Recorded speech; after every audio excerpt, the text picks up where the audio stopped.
క్రీస్తునందు ప్రియ సహోదరి సహోదరులారా, మరొక మారు దేవుని మహాకృప వలన నేను ఈ శ్రమ దినముల సమయంలో వాక్యము పంచుకుంటానికి మీ ముందుకు రాగలిగాను. నేను దేవునికి కృతజ్ఞతలు చెల్లిస్తున్నాను. నేను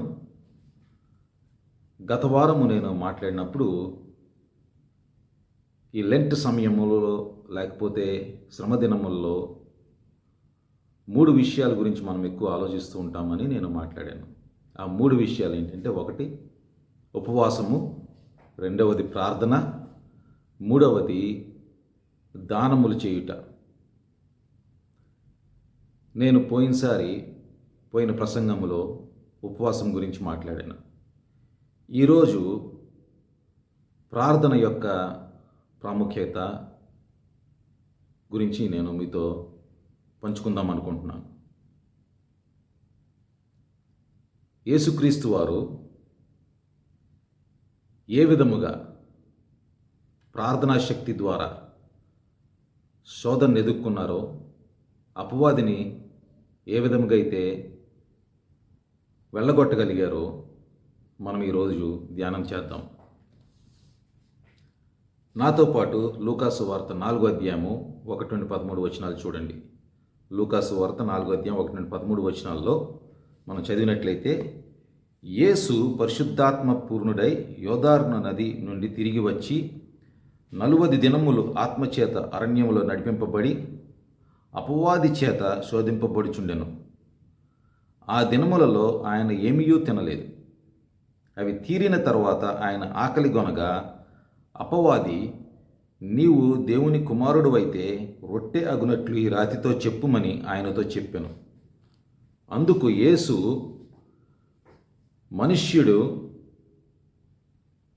రొట్టె వలననే మాత్రమే జీవించడు అని వ్రాయబడి ఉన్నదని వానికి ప్రత్యుత్తరం ఇచ్చాను. అప్పుడు అపవాది ఆయనను తీసుకొని పోయి భూలోక రాజ్యములన్నిటికీ ఒక నిమిషంలో ఆయనకు చూపించి, ఈ అధికారమంతయు ఈ రాజ్యముల మహిమయు నీకిత్తును. అది నాకు అప్పగింపబడి ఉన్నది. అది ఎవనికి నేను ఇయ్యగోరుదునో వానికిత్తును. కాబట్టి నీవు నాకు మ్రొక్కితివా, ఇదంతయు నీ దగ్గునని ఆయనతో చెప్పాను. అందుకు యేసు, నీ దేవుడైన ప్రభువునకు మ్రొక్కి ఆయనను మాత్రము సేవింపవలనని వ్రాయబడి ఉన్నదని వానికి ప్రత్యుత్తరం ఇచ్చాను. పిమ్మట ఆయనను యెరూషలేమునకు తీసుకొని పోయి దేవాలయ శిఖరమున ఆయన నిలువబెట్టి, నీవు దేవుని కుమారుడువైతే ఇక్కడ నుండి క్రిందికి దుముకుము. నీ పాదం ఎప్పుడైనను రాతికి తగలకుండా వారు నిన్ను చేతులతో ఎత్తికొందురని వ్రాయబడి ఉన్నదని ఆయనతో చెప్పాను. అందుకు యేసు, నీ దేవుడైన ప్రభువును శోధింపవలదు అని చెప్పబడి ఉన్నదని వానికి ప్రత్యుత్తరం ఇచ్చాను. అపవాది ప్రతిశోధనను ముగించి కొంతకాలము ఆయనను విడిచిపోయెను. ఈ వచనములు మనం చదివిన తర్వాత 4 అంశాలు నేను మీతో పంచుకుందాం అనుకుంటున్నాను. మొదటిది ఏంటంటే, యేసు యొక్క నిస్సహాయత. ఆ సమయంలో యేసు యొక్క నిస్సహాయత లేకపోతే దుర్బలత్వము, వర్నరబిలిటీ అంటాం ఇంగ్లీష్లో. రెండవది ఏంటంటే, సాతాను యొక్క కుతంత్రాలు. మూడవది శోధనపై యేసు విజయం. నాలుగవది శోధనపై మన యొక్క విజయం. ఇప్పుడు మనకి లేఖనము, ప్రార్థన, అదేవిధముగా ఆధ్యాత్మిక క్రమశిక్షణ, పరిశుద్ధాత్మ యొక్క నడిపింపు, ఇవన్నీ మనకి ఉన్నాయి. వీటినే యేసుక్రీస్తు కూడా పొందాడు. ఆయనకు కూడా ఇవే ఉండినాయి. ఆయన దగ్గర ఎక్స్ట్రా శక్తులే ఉండలా. ఆయన దగ్గర కూడా ఇవే వనరులు అనొచ్చు మనం. ఇవే ఉండినాయి: లేఖనము, ప్రార్థన, పరిశుద్ధాత్మ యొక్క శక్తి లేకపోతే నడిపింపు. వీటిని ఉపయోగించే ఆయన శోధన జయించగలిగాడు. ఆయన ఇవే వనరులతో శోధన ఎదురైనప్పుడు సడలిపోకుండా నిలబడగలిగాడు. మరి మనకి శోధనల గురించి కానీ, సాతాను, దయ్యాలు వాటి గురించి పెద్ద అవగాహన లేదు మనకు. అన్ని విషయాలు మనకు తెలియదు. ఉదాహరణకి మానవుణ్ణి త్రోవ మళ్లించడానికి అపవాది ప్రతి మానవునికి ఒక దయ్యాన్ని కానీ ఏమన్నా నియమించాడా? మనము మన దైనందిన జీవితంలో మన పనులు మనం చేసుకుంటున్నప్పుడు మరి అపవాది నియమించిన దయ్యములని చెప్పచ్చేమో, మామూలుగా మంచిగా సూటు బూట్ వేసుకుని మానవుల్లాగా మనకి స్నేహితుల్లాగా వచ్చి మనతో మాట్లాడుతున్నారేమో. మంచిగా సూట్ వేసుకుని, టై కట్టుకుని, స్మార్ట్ ఫోన్ పట్టుకుని మన దగ్గరికి వచ్చి మనతో మంచిగా మాట్లాడి మనల్ని తప్పుద్రోవలోకి పట్టిస్తున్నారేమో.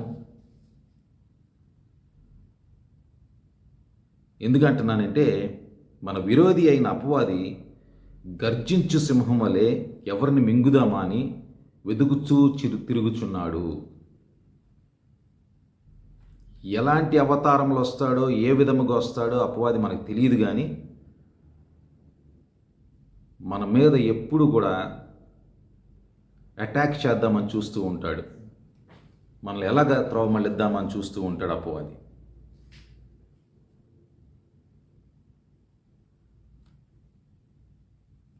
మనము ఇదే లూకా సువార్త 4వ అధ్యాయము ఇందాక చదివిన వాటిలోనే 1-2 వచనాలు చూసినట్లయితే,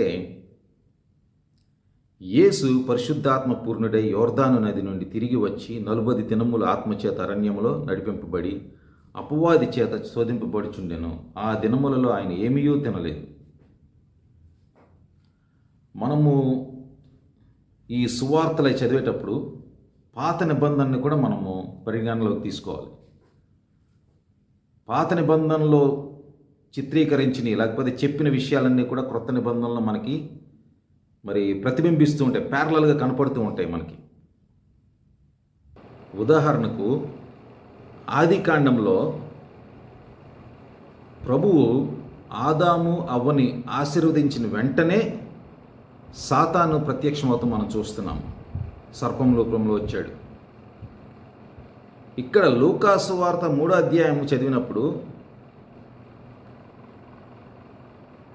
యేసుక్రీస్తు వారు బాప్తిసం పొందిన వెంటనే, ఆశీర్వాదం పొందిన వెంటనే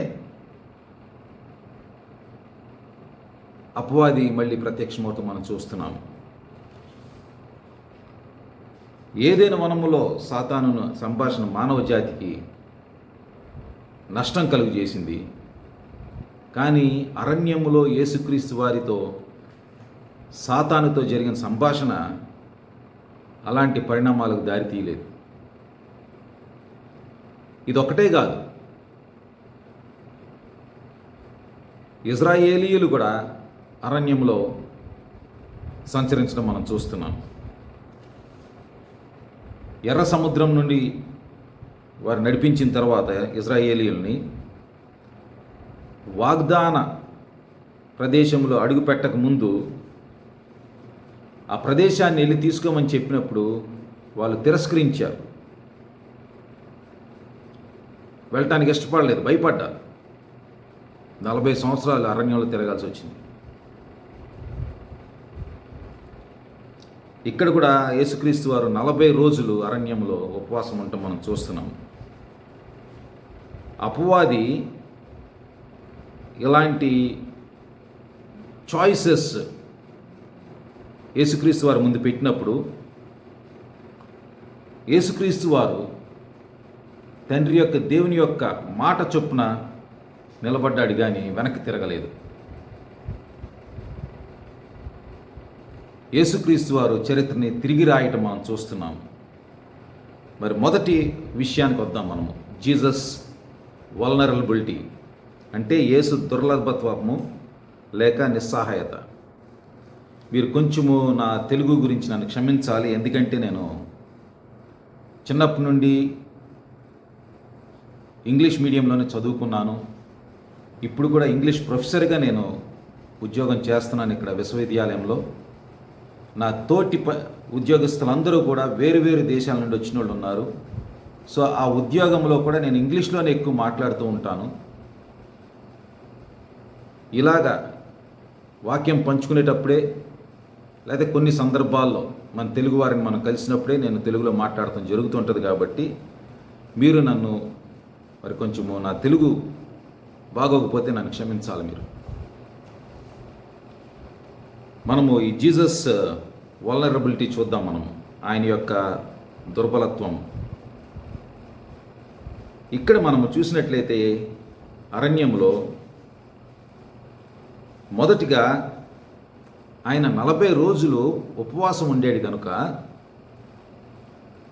శారీరకముగా బలము లేకుండా ఉండాడు, నీరసించి ఉండాడు. ఆయన ఏమీ తినలేదు 40 రోజులు. మానవునికి 40 రోజులు ఏదన్నా తినకుండా ఉండడం అనేది అది మానవునికి అసాధ్యమైన విషయము, లేదా అది చివరి అంచు వరకు వస్తుందన్నమాట అతని యొక్క శక్తికి. ఆ పరిస్థితిలో ఉన్నప్పుడు అపవాది వచ్చి యేసుక్రీస్తు వారు అలిసిపోయి ఆకలిగా ఉండిన సమయంలో, ఒంటరిగా ఉన్న సమయంలో, ఇంకెవరు లేరు అక్కడ, ఆ సమయంలో అపవాది వచ్చి ఈ విధంగా చెప్తున్నాడు, ఈ రాళ్ళని రొట్టెలుగా చేసుకుని తిను అని చెప్పి. మరి ఆ సమయంలో అది చాలా క్లిష్ట పరిస్థితి అని మనం చెప్పచ్చు. యేసుక్రీస్తు వారు కుటుంబానికి దూరంగా ఉండారు, ఇంటికి దూరంగా ఉండారు,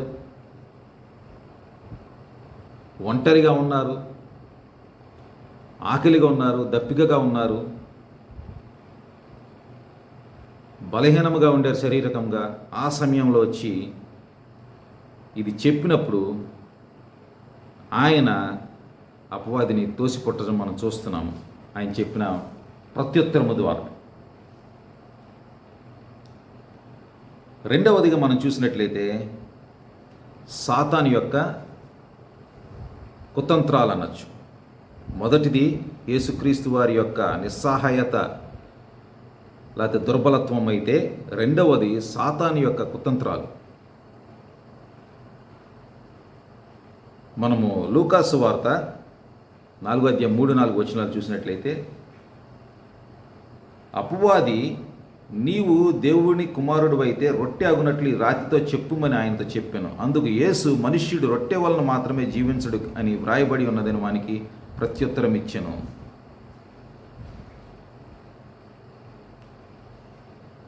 మరి ఆకలి తీరాలంటే ఏదో ఒకటి తినాలి. కానీ ఆ సమయంలో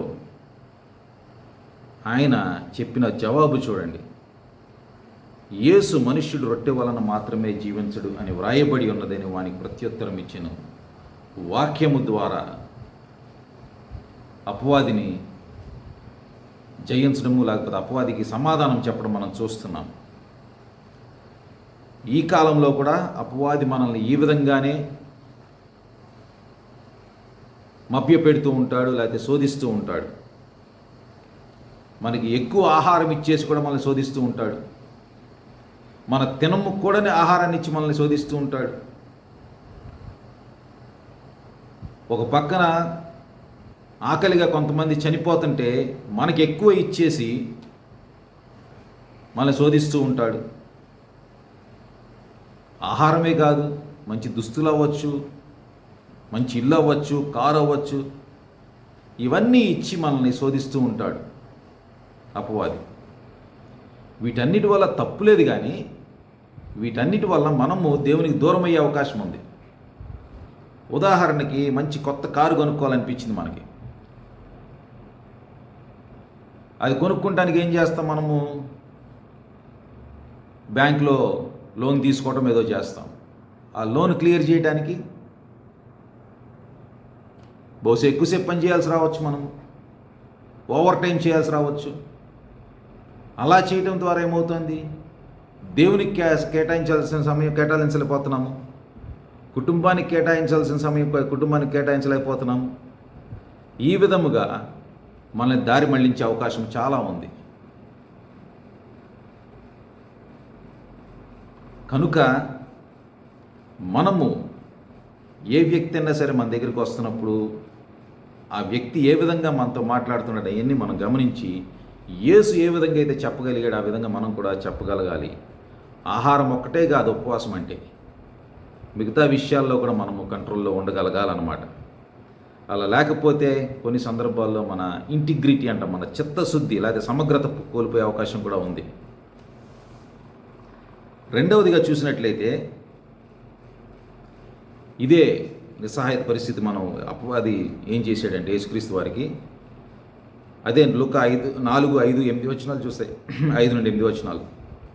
అప్పుడు అపవాది ఆయనను తీసుకొని పోయి భూలోక రాజ్యములన్నిటినీ ఒక నిమిషములో ఆయనకు చూపించి, ఈ అధికారం అంతయు ఈ రాజ్యముల మహిమ నీకెత్తును, అది నాకు అప్పగింపబడి ఉన్నది, అది ఎవరికి నేను ఇయ్యగోరుదునో వానికి ఇత్తును, కాబట్టి నీవు నాకు మొక్కితివా, ఇదంతయు నీకు అగుదని ఆయనతో చెప్పాను. అందుకు యేసు, నీ దేవుడైన ప్రభువు నాకు మొక్కి ఆయనను మాత్రమే సేవింపవలనని వ్రాయబడి ఉన్నదని వానికి ప్రత్యుత్తరం ఇచ్చాను.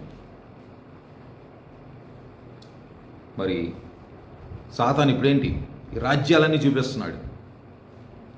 రాజ్యాలన్నీ చూపించి ఇదంతా మీకు ఇస్తానని చెప్తున్నాడు. అబద్ధాలు ఆడటం అపవాదికి పెద్ద సమస్య ఏం కాదు. అబద్ధాలకి కింగ్ అని చెప్పొచ్చు కదా మనము. సాతాన్ని ఫాదర్ ఆఫ్ లైజ్ అంటాం మనం అపవాదిని.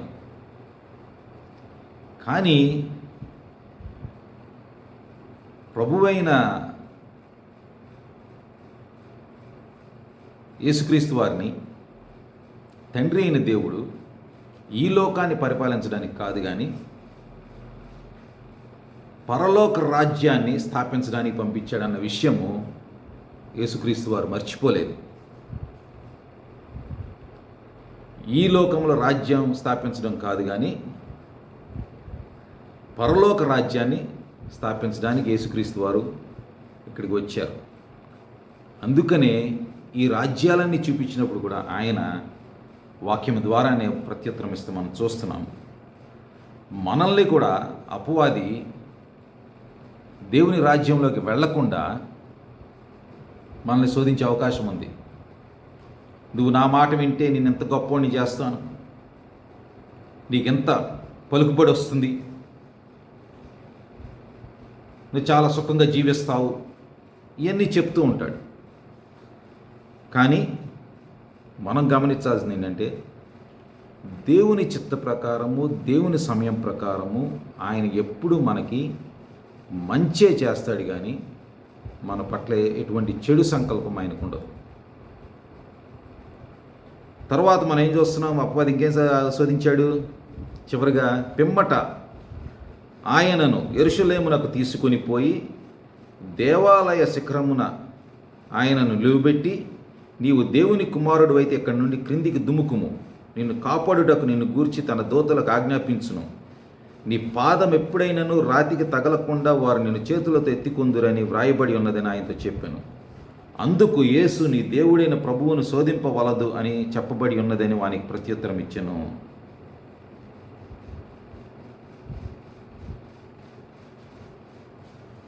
అపవాది ఎప్పుడు కూడా వాక్యాన్ని ట్విస్ట్ చేస్తాడనమాట, వేరే విధంగా వక్రీకరించి చెప్తూ ఉంటాడు.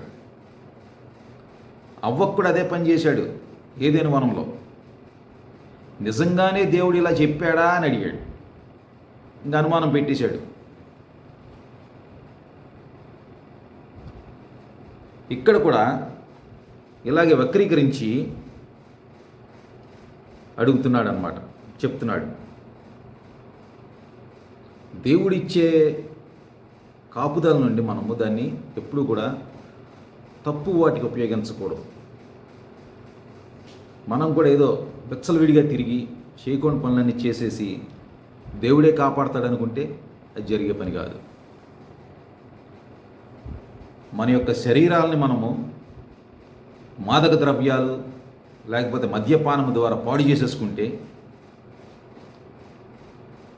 మన వివాహాలని మనము వివాహేతర సంబంధాలు పెట్టుకుని మన కుటుంబాలను నాశనం చేసేసుకుంటే దేవుడు ఏం కాపాడు. అపవాది ఎన్నో విధాలు మనల్ని శోధించవచ్చు, కానీ మనము దేవుడిచ్చిన కాపుదలని మిస్యూజ్ చేయకూడదు. మనం ఈ 3 విషయాల్లో అపవాది యేసుని ఆయన చాలా శారీరకంగా బలహీనంగా ఉన్న సమయంలో శోధించడం మనం చూస్తున్నాము. ఏదైనా పొందడం విషయంలో ఆకలిగా ఉన్నప్పుడు అడిగి చెప్పాడు ఆయన. తర్వాత భూలోకములన్నీ కూడా ఇస్తానన్నాడు. తర్వాత పైనుండి దూకేస్తే నీకు దేవుడు కాపాడతాడని చెప్పాడు. మనం ఏది అవ్వాలనుకున్న దేవుడి చిత్తం లేదు మనం అవ్వాలనుకుంటున్నాం, అది కాకుండా వేరే త్రోవలోకి తీసుకెళ్తూ ఉంటాడు అపవాది. కానీ మనము దేవుని చిత్తంలో ఏది ఉందో మన జీవితం పట్ల దానికే మనము అంటుకొని ఉండాలి.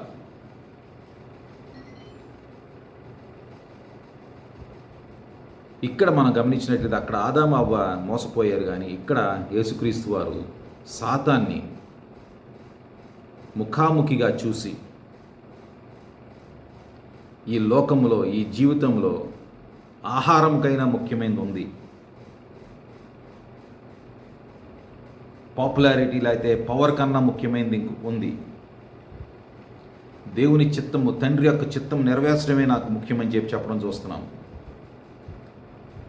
తర్వాత ఇంకోటి ఏంటంటే రెండవ పాయింట్, మూడో పాయింట్. ఒకటి యేసు నిస్సహాయత చూసాము, రెండవది సాతాను యొక్క కుతంత్రాలు చూసాము. ఇప్పుడు యేసు శోధనపై జయముని చూద్దాం. మనం 3 సార్లు సాతాను శోధించడం చూస్తున్నాం, 3 సార్లు కూడా యేసు వాటిని త్రోసిపచ్చడం చూస్తున్నాం మనం.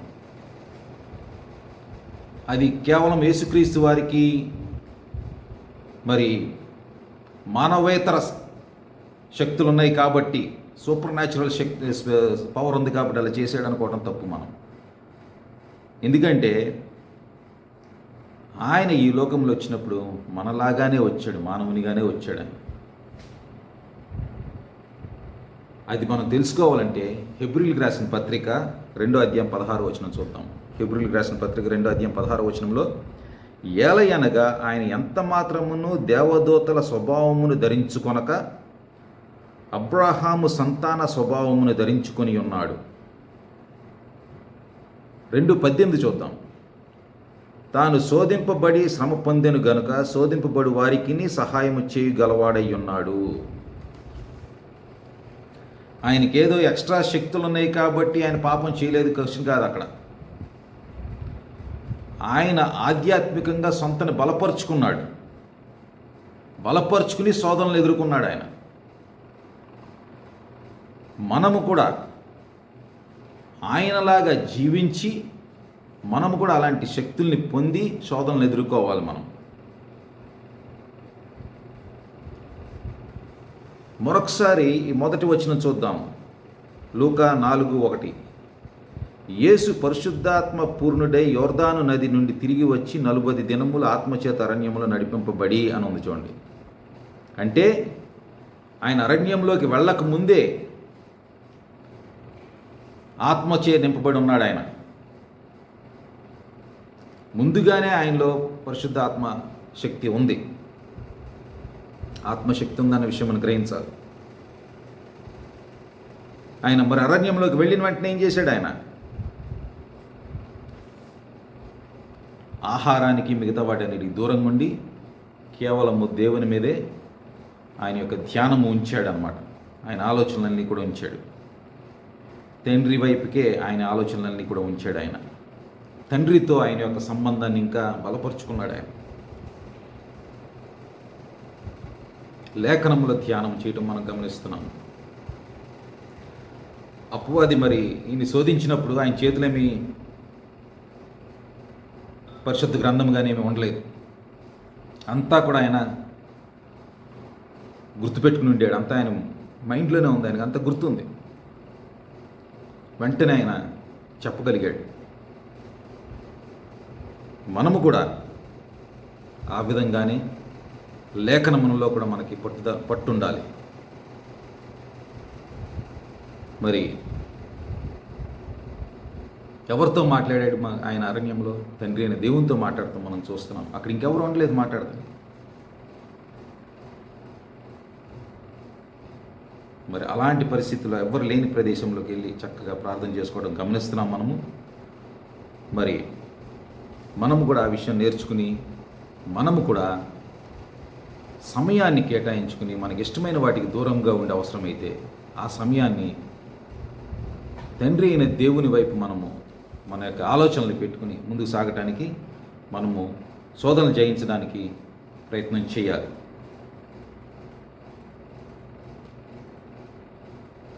చివరిగా మనం చూసినట్లయితే 4వ విషయము, అవర్ విక్టరీ ఓవర్ టెంప్టేషన్. మొదటిగా మనం చూసింది యేసు దుర్బలత్వము, లేకపోతే యేసు యొక్క నిస్సహాయత. రెండవది సాతాను కుతంత్రాలు. మూడవది యేసు శోధనపై విజయము. తర్వాత చివరిగా శోధనను మనం ఎలా జయిస్తాం. యేసుక్రీస్తు వారిలాగా జీవించడానికి ప్రయత్నిస్తే సరిపోదు. ఆయన ఏ విధంగా అయితే తర్ఫీదు పొందాడో, ట్రైనింగ్ పొందాడో, ఆ విధంగా మనం కూడా తర్ఫీదు పొందాలి. ఉదాహరణకి పరుగు పందెంలో పాల్గొనాలనుకోండి, మొదటి రోజే మనము చాలా స్పీడ్ పరిగెత్తేయగలమా? అలా పరిగెత్తేంటి 100 అడుగులు వేయగానే కింద పడిపోతాం, బొక్క బోర్ల పడతాం. నిదానంగా ఫస్ట్ కొంత దూరం పరిగెత్తాం, దాని తర్వాత కొంత దూరం పరిగెత్తాం, తర్వాత స్పీడ్ పెంచుతాము. ఆ విధంగా మనము తర్ఫీదు పొందుతాం. తర్ఫీదు పొందాక మనం పరుగు పందెంలో పాల్గొంటాం. ఆ విధముగానే మన యొక్క జీవితంలో యేసులాగా మనము నడవాలంటే మనం కూడా ఆయన ఏ విధంగా అయితే తర్ఫీదు పొందాడో మనం కూడా తర్ఫీదు పొందాలి.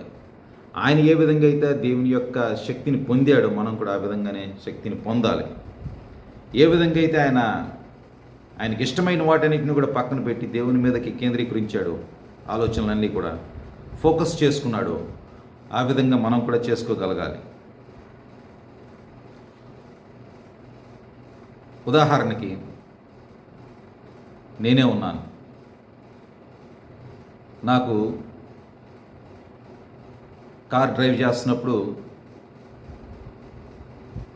క్రిస్టియన్ సాంగ్సే పెట్టుకుని వింటూ వెళ్తూ ఉంటాను. ఆ పాటలు పెట్టుకుని వింటున్నప్పుడు ఆ పాటల గురించి అప్పుడప్పుడు ఆలోచిస్తూ ఉంటాను, అప్పుడప్పుడు వేరే ఆలోచనలు కూడా వస్తూ ఉంటాయి అన్నమాట.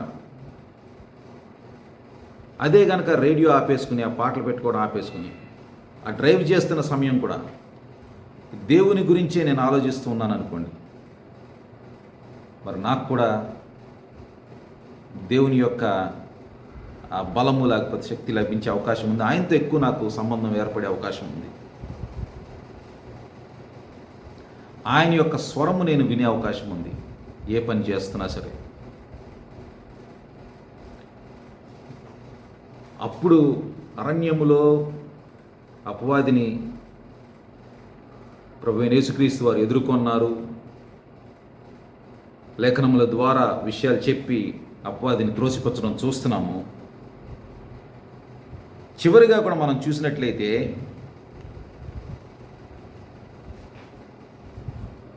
గెత్సెమనే తోటలో కూడా వచ్చిన శోధనని ఆయన ఇదే ప్రార్థనా శక్తి ద్వారా అధిగమించగలిగాడు. ఆయన ఈ విషయాన్ని మనం గమనించుకుని మనం కూడా ఆ విధంగా జీవించగలగాలి. గెత్సెమనే తోటలో ఆయనకి జీవించాలని ఉంది, కానీ తండ్రి చిత్తం నెరవేర్చాలని కూడా ఉంది. ఆ సమయంలో ప్రార్థన ద్వారా ఆయన ఆ శోధనని జయించడం మనం చూస్తున్నాం. మనము కూడా యేసుక్రీస్తు వారు ఏ విధంగా అయితే ఆయన జీవితాన్ని కొన్ని అంశాల మీద ఆధారపడి జీవించాడో, తండ్రి అయిన దేవుని చిత్త ప్రకారం జీవించాడో, మనం కూడా అలాగే ఆధారపడి జీవిస్తే అపవాదిని మనం జయించగలుగుతాము. యేసుక్రీస్తు వారి జీవితంలో, నేను ముగించబోతున్నాను, యేసుక్రీస్తు వారి జీవితంలో అపవాది కొన్ని రొట్టెల్ని చూపించాడు, రాళ్ళని చూపించి రొట్టెలు చేసి తినమన్నాడు. కానీ యేసుక్రీస్తు వారిని తండ్రిని దేవుడు ఏం చేశాడు? జీవాహారముగా చేశాడు. ఆయన 5,000 మందికి భోజనం పెట్టడం అది జరిగింది, అవన్నీ అద్భుతాలు జరిగినాయి. అది కాకుండా ఆయన జీవితంలో ఇప్పుడు ఆయన మనందరికీ జీవాహారముగా ఉన్నాడు. ఆయన అపవాది యేసుక్రీస్తు వారికి ఈ లోకం యొక్క రాజ్యాలన్నింటినీ చూపించాడు. కానీ తండ్రి అయిన దేవుడు యేసుక్రీస్తు వారికి ఏమి ఇచ్చాడు? ఈ విశ్వానికే లోకంగా చేశాడు, రాజుగా చేశాడు. King of the cosmos. ఈ విశ్వానికే యేసుక్రీస్తు వారిని రాజుగా చేశాడు తండ్రి అయిన దేవుడు.